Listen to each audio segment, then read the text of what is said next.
Well, hi, everybody. Thank you so much for joining us wherever you might be as you watch this Hope Connection training. I hope you're having a great day.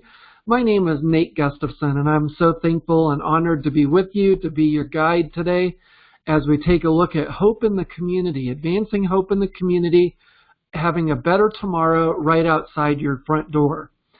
Speaking of front door or back door, wherever you enter or exit your house, what's the first thing that you see? If you were to step out your front door and out onto your front step, what's the first thing that you would see? Would you notice the lawn in front of you? Would you notice your neighbor's door? Would you notice that wall with the peeling paint that you have been asking your landlord to take care of for years?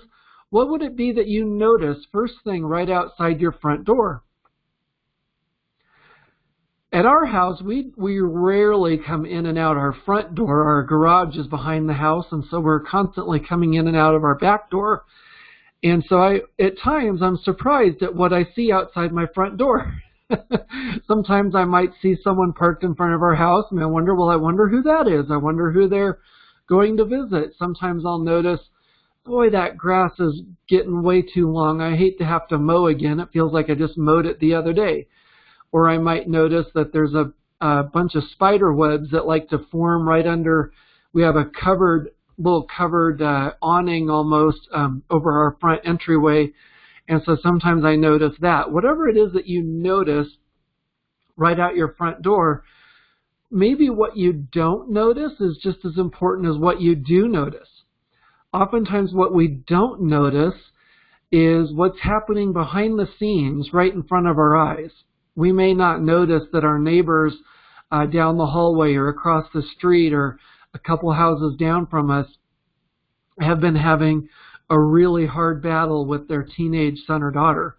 We may not see or realize that the couple that lives right across the street from us has actually been sleeping in separate bedrooms for years and hardly talk to each other because all we see outside our front door are two smiling faces because this couple puts on a happy face every time they walk outside their front door. Tragically, outside our front door, and if you hung a left about 3/4 of a mile, you'd come to a church that used to host the church services that our family were a part of for the last year. And we tragically just heard yesterday that someone died in the alleyway behind that church. Right outside your front door, you may not even realize the stories, the happenings, the events, the tragedies, the joys, the celebrations that are going on. And yet, right outside your front door is an opportunity for a better tomorrow. Right outside your front door is an opportunity for a better tomorrow. And that's because we have the opportunity each and every day that we've been given breath and life on this earth. We have been given the opportunity to advance hope.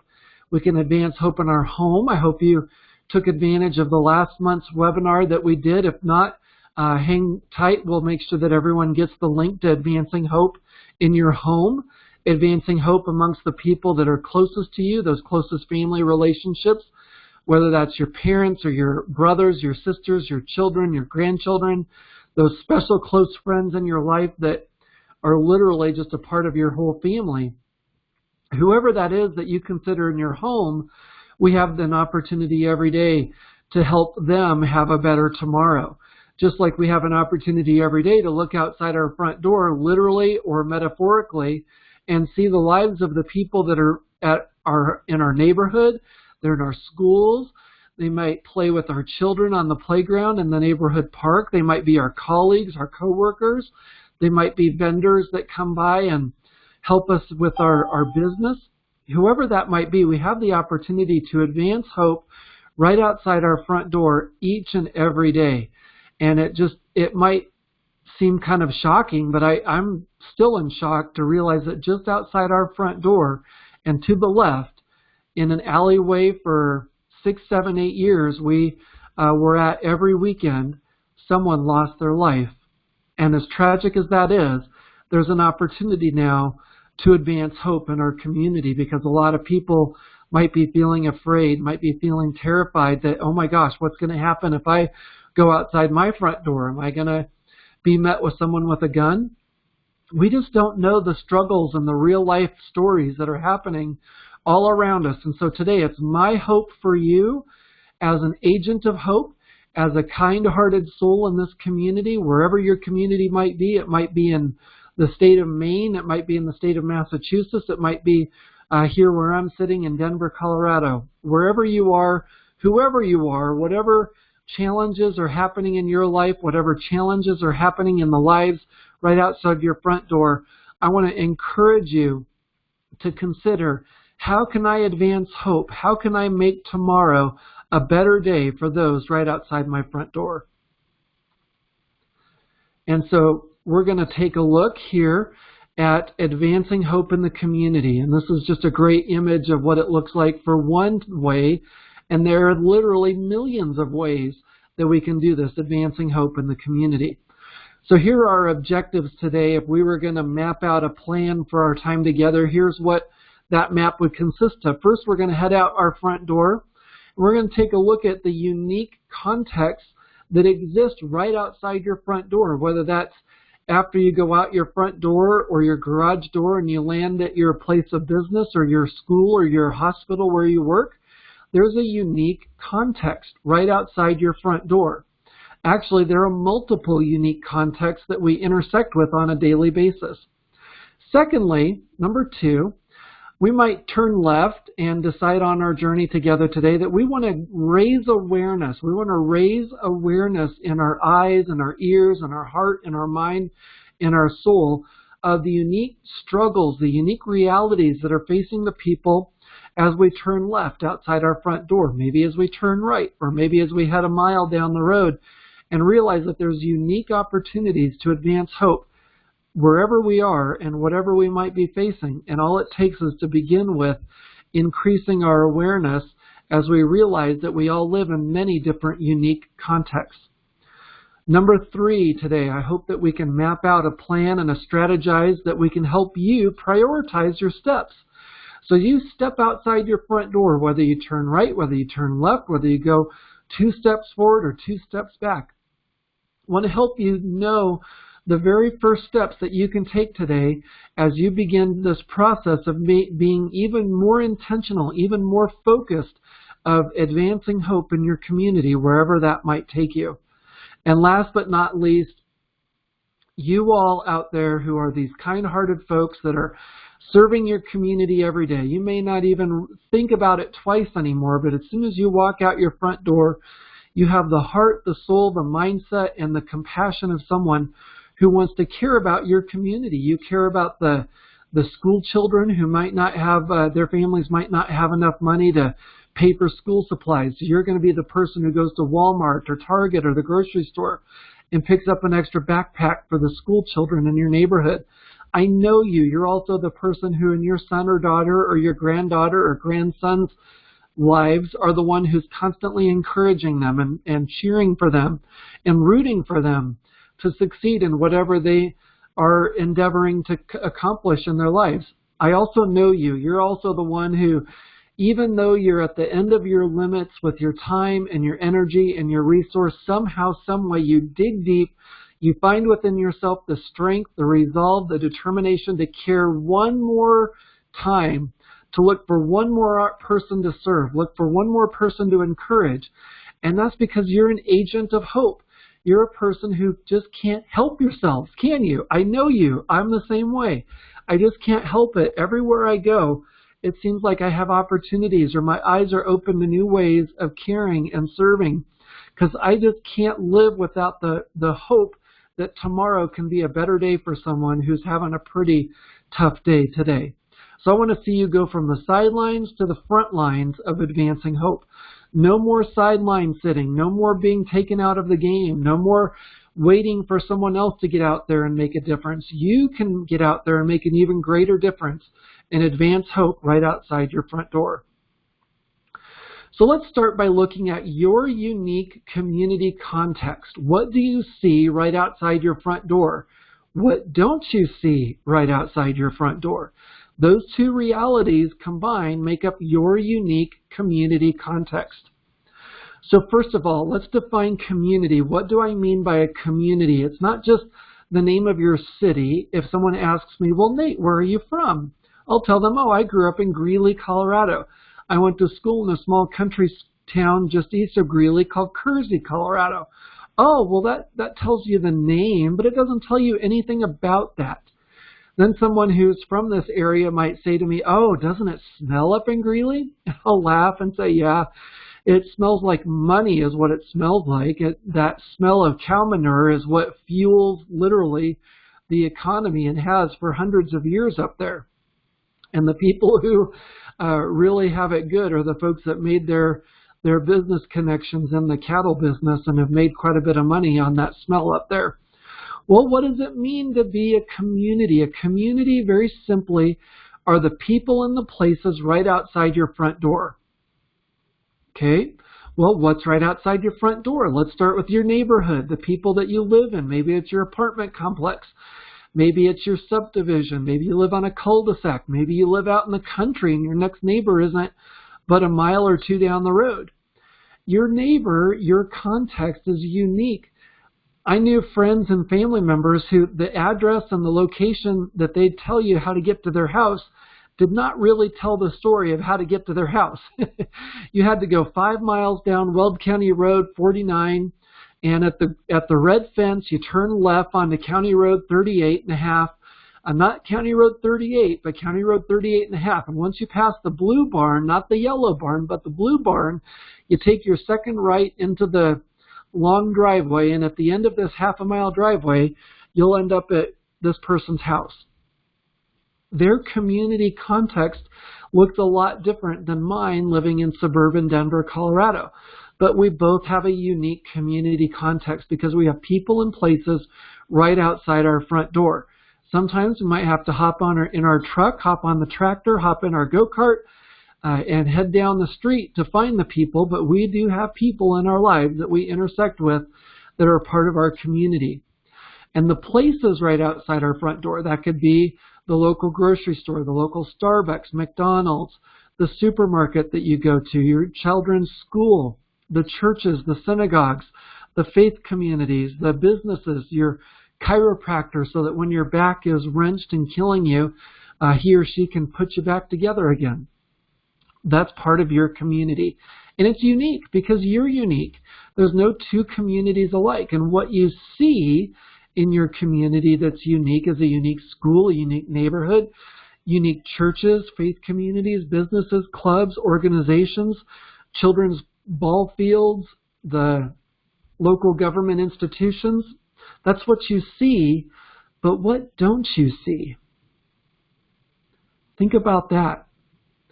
You may not see the folks who are wrestling and struggling mightily with an addiction until something happens and it becomes evident. You may not see the boyfriend and girlfriend that are arguing down the hall, and she might be covering up the bruises that are as a result of an altercation that got physical.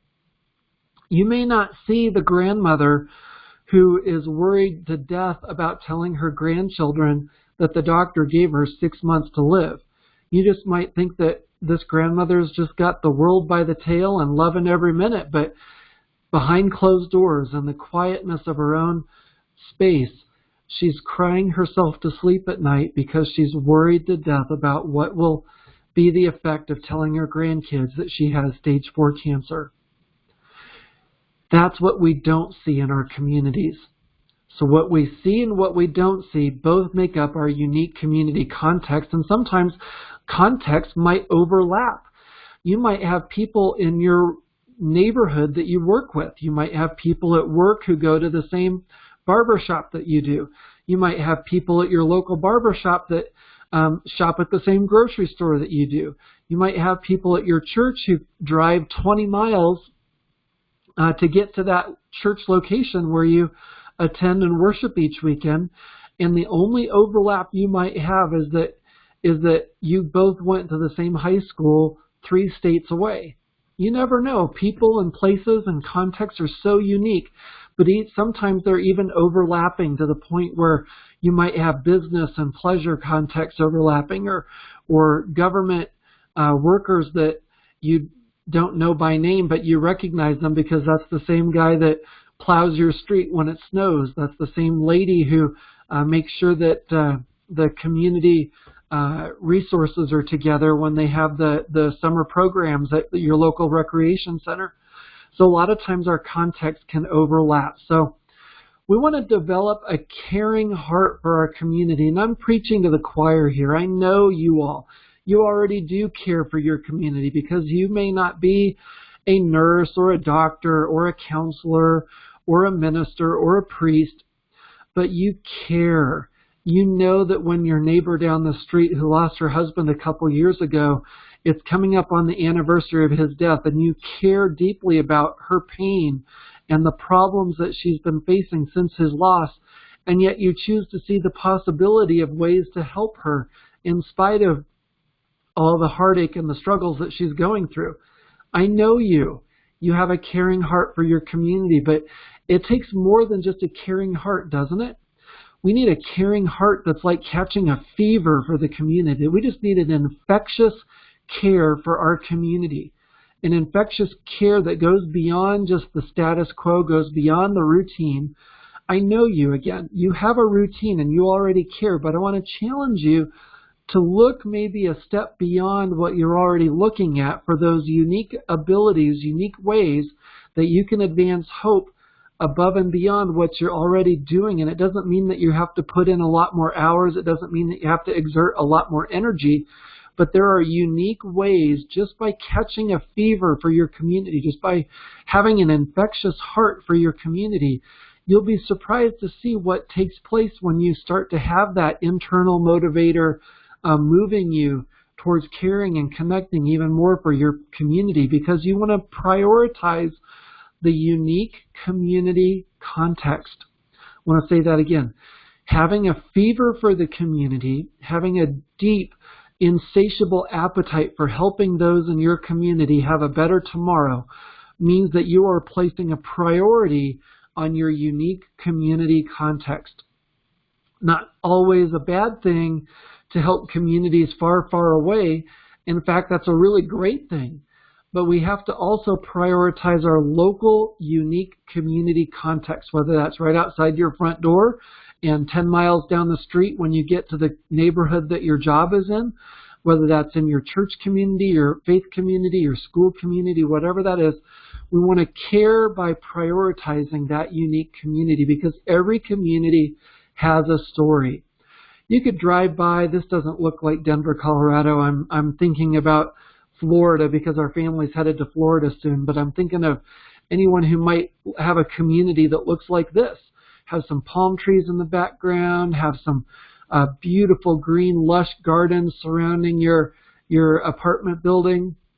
That might be the place that you live. That might be the place across the street from you. That might be part of the community just across from where you go to get your morning coffee every morning. But inside that part of your community lies a story. And it's a unique story because it's unique to every person in that community. You don't, again, know who's the girlfriend who's scared to death to break up with her boyfriend. You don't know the husband and the wife that haven't said two kind words to each other for a month. You don't know who's worried sick that they're going to get an eviction notice on their front door because it's after the first of the month and they're late for their rent, and the truth is they don't even have enough money to cover their rent. That's a unique community context. Those are unique pains, issues, and struggles that are very real in each and every one of our communities, whether you're in Santa Barbara, California, Portland, Maine, Inglewood, Colorado, Austin, Texas, or Las Vegas, New Mexico. Bet you didn't even realize there was a Las Vegas, New Mexico. Every community has a story, and inside each community are lots and lots of places where we could really look to advance hope if we began by catching a fever for our unique community context and then prioritize that unique community context as a place where we can make a difference. So the first thing is to look for a unique community context, to realize it lies just outside your front door. Next, we want to tie that unique community context to your heart's deepest passion. So we want to connect passion and need together in order to advance more hope in the community, to help more underprivileged children have the hope of going to college. We have to help them get confidence in their reading ability.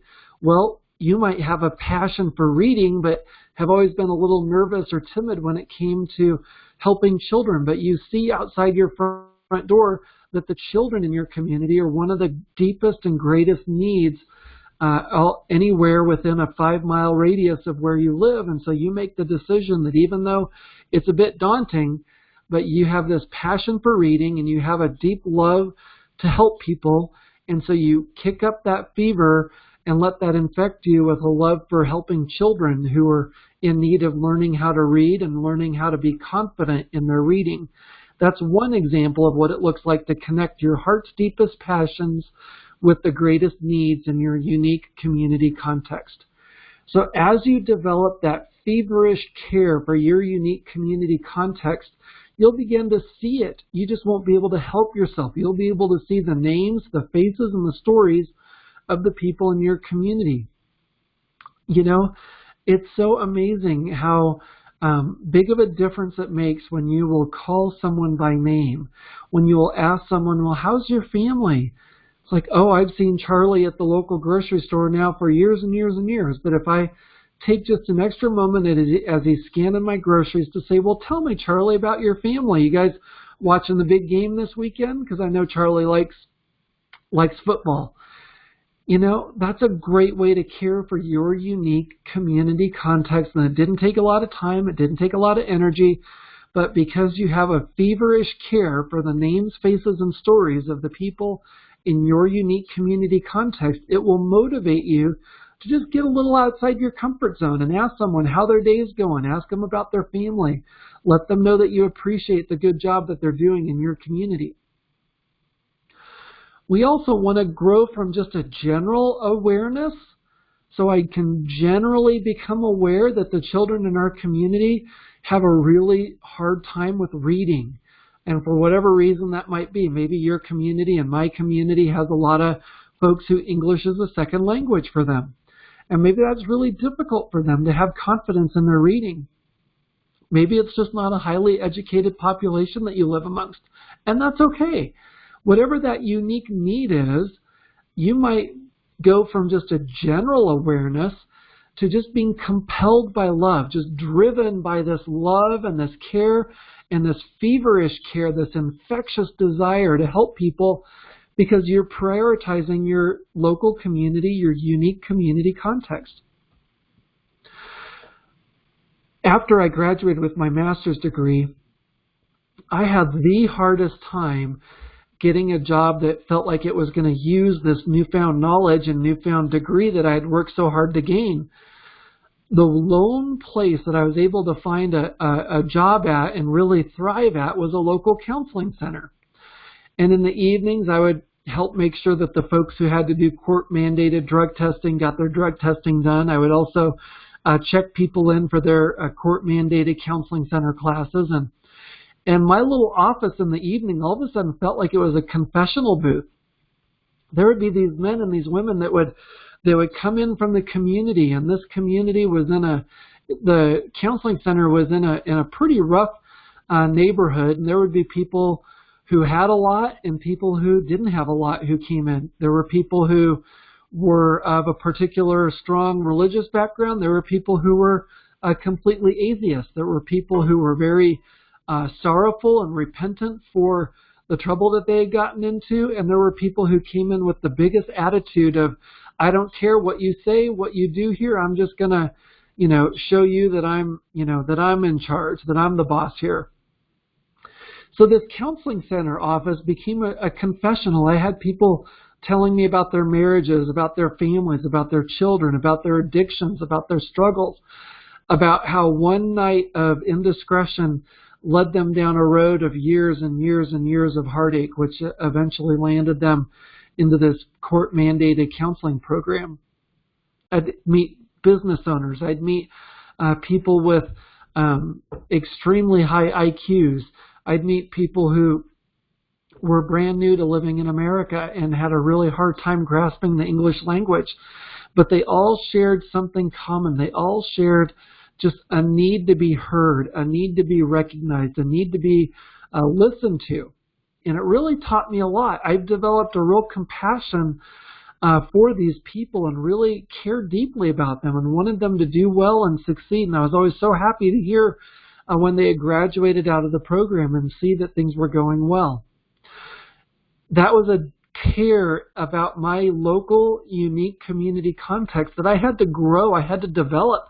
It didn't happen overnight, but as I listened to these stories, my general awareness of why people would have to go to court-mandated counseling, it grew, but it grew into a compelling love for these people, love for their well-being, hope for their well-being, that tomorrow was going to be a better day, and the day after that was going to be a better day, because they were transforming, they were growing, they were changing, and I got to play one tiny little role in that, and it was quite fulfilling. My local unique community context is having trouble with folks who are experiencing homelessness. You see, there's a river that connects the southern suburbs of the Denver metro area with downtown Denver. It's called the South Platte River. And believe it or not, it's even the river that connects my hometown and the town that I went to school in. So in a way, I feel a deep kind of like divine purpose to have lived close to this river almost my whole life. Well, down by the river in our small little community, there were 50 to 75 people, couples, small families that were living down by the river in this little makeshift tent city. And skyrocketing housing prices, job rates that haven't been growing with the growing rate of housing costs in the area have caused a lot of people to have to seek shelter in ways that typically are not that safe, not that long-term of a solution, but people have made a long-term solution in our area by camping down by this river. And this summer, the city made a tough decision, whether it was agreeable or disagreeable to people. There's been a lot of heated contention with it, but they had to make a decision of what to do with this, and they decided that it could not stay the way it was. It was becoming a public health crisis in the city's eyes, and so they cleared out this tent city. Well, these were people that needed a place to go. These were people that needed a hand, not a hand out, but a hand up, an encouraging hand that would walk alongside them, feet and hands and shoulders to lean on through this difficult journey. And it was so awesome to see the many, many volunteers in the community that came together to advance hope for these people, to help them realize that there is a better tomorrow and it's possible, and we can take the first step today, even in spite of these difficult, horrible circumstances. We can take the first step today, and this unique community context was helped in significant ways because there were agents of hope who were willing to grow from awareness to a compelling love to start doing something for these folks that live down by the river. And that's that care for your unique community context. That's taking your care, letting it grow from just awareness to love, and then connecting it to the significant and practical and real life needs of the people living in your community context. So how do we go about connecting passion to need? Start by just asking yourself the question, which of your unique community contexts grabs your heart the most? Is it the context that you see around your workplace? Maybe there's a lot of single parents in your workplace, and that really grabs your heart because maybe you've been a single parent at one point or time. Maybe the folks in your neighborhood, like my neighborhood, who struggle with homelessness, who are experiencing homelessness, and maybe that grabs your heart.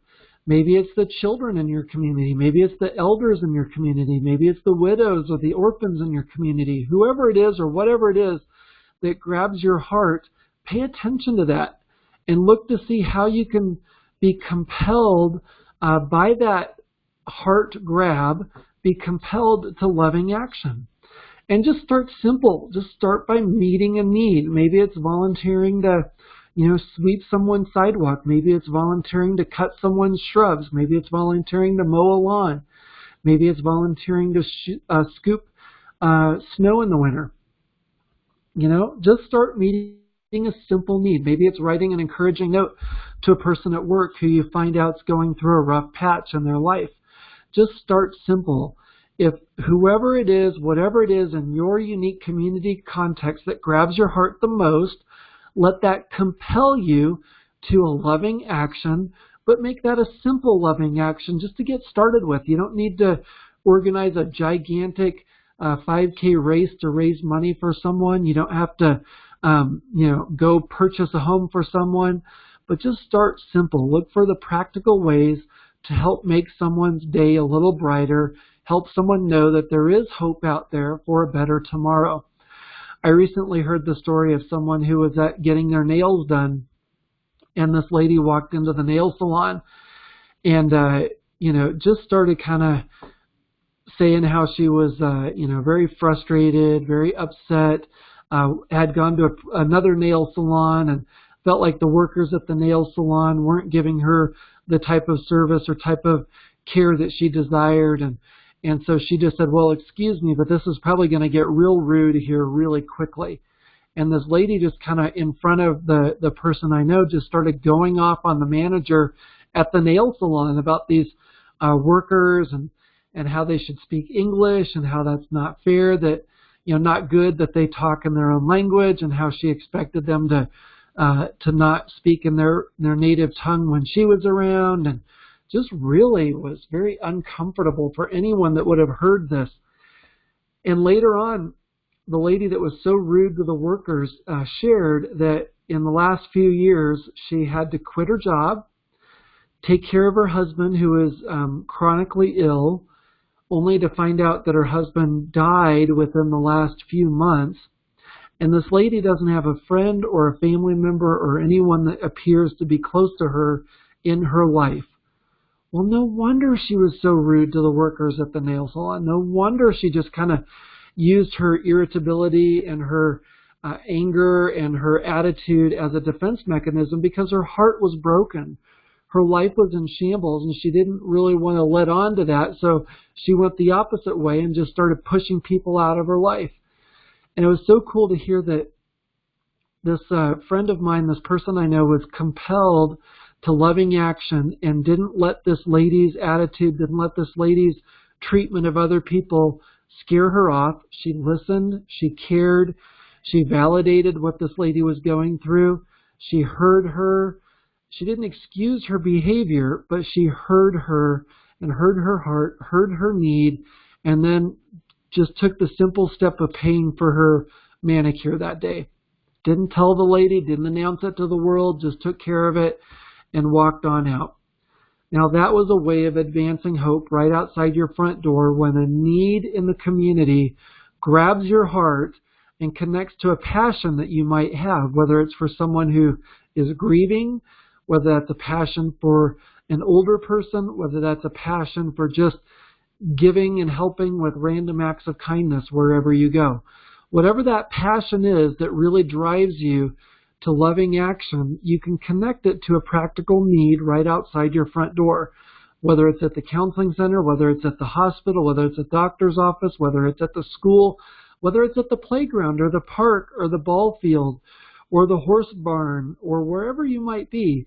You have the opportunity to advance hope in your community if you let your unique community context grab your heart and compel you to loving action. So you want to connect your passion to a need. Whether your passion is music, your passion is helping out people who are lonely or hungry. Maybe you have a passion to pray for people. Maybe you have a passion for animals or a passion for constructing and building things, or maybe you have a passion for teaching and educating. Connect that to a need, whether that's a need at work, a need in your children's school, a need at the community shelter or food bank, whatever that need is, or wherever that might be. It might be for kids. It might be simply for anyone who just needs a listening ear. It might be connecting your passion for helping people who are hungry. by fixing meals or carrying around extra brown bag lunches to hand out to people. You might find that you're able to connect your passion for prayer to people who are sick. You might find that you can connect your passion to animals for those who are seeking a companion, whether that's as an emotional support pet, whether that's as a service animal, or whatever that might be. You might take your ability, your skills, your passion, your love for building things and connect that to helping people who are homeless, helping with a service project like through Habitat for Humanity. You might take your love and passion for teaching and connect it to those who have dropped out and need help, need someone who will just take the time and the patience and the care to walk with these young men and women to reach their goal of getting their GED so that they can go on and advance hope in their lives. And finally, I want to see more and more of you go from the sidelines to the front lines. I know that for many of you, like I said, you already can't help yourselves. You're already caring. You're already very compassionate. You already can instantaneously tell me what your unique community context is that grabs your heart. And you can even tell me that probably this morning before lunch you helped someone. But way too often there are things that take good-hearted people out of the game and put them on the sidelines. And I want to see people get back in the game. I know there's a lot of agents of hope out there that are on the sidelines or they're barely in the game. I want to see people get fully in the game and stay in the game. And so this is how we're going to do it. We're going to, again, focus on the goal, like these kids in the picture, of advancing hope. That determination that I'm going to do what I can, given my God-given time, talent, and treasures, to help people have a better tomorrow. And in order to do that, I may need to work on myself first. The first goal might be just to grow my compassion, grow my care for people who are struggling, because you might just feel like you don't have a lick of compassion right now. And if that's where you're at, I would strongly encourage you just to acknowledge that. Just say, you know, that's where I'm at right now. I don't have a lick of compassion for anyone or anything right now. In fact, and frankly, I'm just really burned out on this whole caring and hope thing. If that's you, then the first goal you may need to aim for isn't the helping someone goal, it's the caring for your own heart goal. You may need to be the one that aims for the goal of your heart, not the goal of the person down the street. So what's holding you back? Is it unrestrained cynicism? You're just so cynical. Every time you start helping someone, they take advantage of it. Or no one's appreciative of the good work that you've done and offer to them. Is it burnout or compassion fatigue? It's a true-to-life, common enemy of agents of hope, that they burn out, they flame out, or they just grow so fatigued and weary from caring and having compassion that they no longer are able to advance hope. And I'd hate to see that. I'd hate to see anyone be cuffed and chained by cynicism or fatigue or burnout. I'd also hate to see anyone held back because of a compromise they made. It's so easy, you guys, to just think about kind of bending the rule a little bit, about skipping a corner, rounding a corner instead of taking it straight. It's so easy to think about that. But that's a compromise. Every little compromise of character will come back to haunt you. It will come back to compound your experience, your life. And so you don't want to make those compromises. You don't want to let those little compromises settle anymore. We want to get back to 100% integrity, 100% honesty, 100% putting the other person first. Because we don't have any time anymore for lone rangers. We need a Tonto. We need a partner in crime that will walk with us, that will keep us accountable, that will help us to really pursue our passions, so that we don't get held back by unrestrained cynicism, so that we won't get burned up by our compassion fatigue and our burnout. So from being on the sidelines because of cynicism, because of burnout, because of whatever reason, to the front lines, it takes a transformation, you all. It takes going from the cocoon to the butterfly, going from the caterpillar to the cocoon, to coming out and that being that beautiful butterfly. And in order to do that, we have to fight back against the chains and the pain of the cynicism that we've allowed to grow deep inside of our heart. We also have to engage in a full court press of soul care in order to fight back against the compassion fatigue that so easily entangles us. And we need to own up to any compromises that we may have made. We need to own it. We need to confess that, you know what, I made a mistake. I own up to this compromise.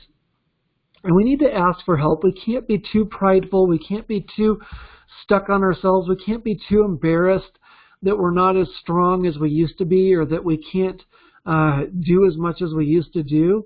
We just can't let that get in the way. We need to transform. We need to transcend our own insecurities, our own faults, our own failures. We need to grow from those, and we need to transform to the person that asks for help in order to see lives changed. So today, I want to thank you for being that agent of hope in your community. I want to thank you for every little thing that you're doing to make a better tomorrow for those outside your front door. So I'll leave you with this challenge. First and foremost, I want to challenge you to identify and define what is that unique community context that really grabs my heart. Define it specifically. Write it down. Is it the people on the floor in your office building? Is it the people in your department that you work with at your store? Is it the students that you share classes with? Is it the families in your neighborhood who are going through a hard time? Who is it? Who are the people? And what are the places that surround you, wherever it is that you go in any given day, that your heart is gravitating towards? And then start small, start simple, start meeting practical needs one step at a time. Start with whatever it might be that you can just simply meet, whether that's handing out a boxed lunch, whether that's writing a word of encouragement, whether that's stopping to pray for someone, whether that's alerting another community resource of a person in need. Whatever it is, just start something. Start with a movement forward in advancing hope. And then continue to develop that infectious desire, that infectious spirit that wants to advance hope against all odds, that wants to see people's lives transformed, not just stuck, but transformed. So in order to do that, in order to see lives transformed, to see a better tomorrow outside your front door, you and I may need to focus on our own transformation first. Then we can start working on the transformation arena out in the community. So start today by making tomorrow a better day for those that you come across in your unique community context. And the very first step is just tuning in your heart to the love of God, to the love of other people, to the love of this greater mission, whatever it is that you need to tune your heart into to become a person who's transformed and a person who reaches out and touches lives wherever you go. So thank you again so much for being with me today. This concludes our Advancing Hope in the Community webinar. And I pray and hope that your day goes super, super well. And I hope that you'll share this word of encouragement to get anyone that you know that's an agent of hope who feels stuck on the sidelines because they're cynical, they're burned out, they're tired, or they feel like they just don't have anything else to offer. Share this with them. Let this be a moment of encouragement in their lives to go from the sidelines to the front lines of advancing hope. Thank you and have a great day.